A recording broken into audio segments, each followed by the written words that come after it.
I'm just going to move right on to the just really quickly talking about the ERC withdrawal. I've covered this already in other presentations, but I I get asked all the time, what's the difference between the voluntary disclosure program and the withdrawal program?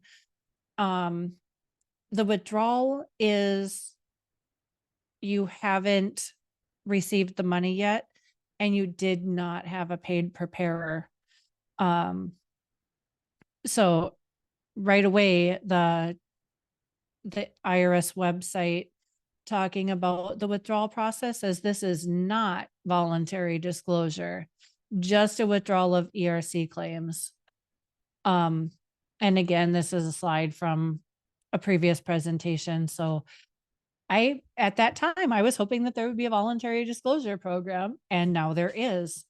A business must have submitted their ERC claim on an adjusted tax return, which means it's one that ends in an X, such as a 941X. And with the voluntary disclosure program, there is no such requirement. It could have been claimed on an original 941. It doesn't have to be an amended return.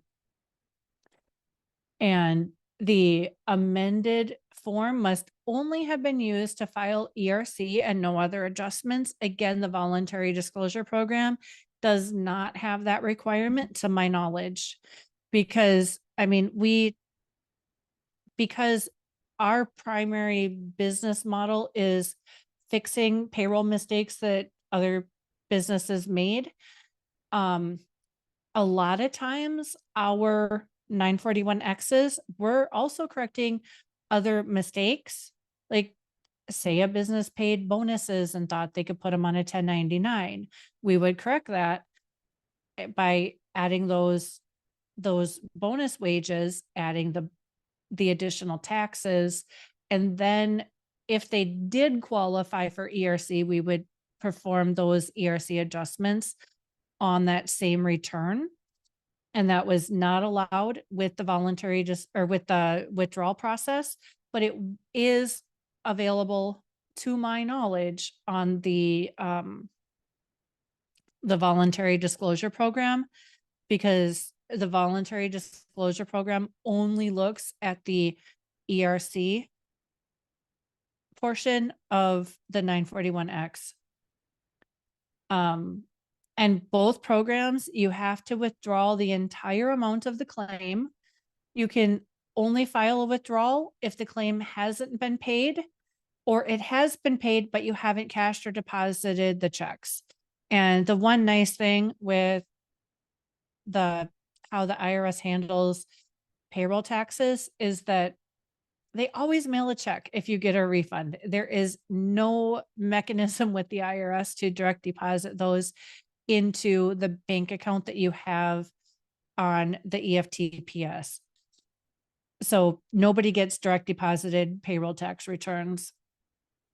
You can only submit a withdrawal if you submitted it on your own behalf, not if that paid preparer section was filled out, presumably because ERC mills would not act as paid preparers.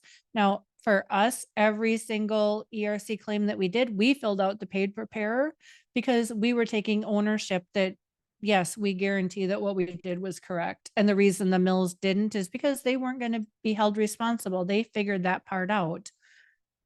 So basically, you just print another copy of the ERC withdrawal and write withdrawn down the left-hand side, put your name, position with the company signature and date on the right-hand margin of the form.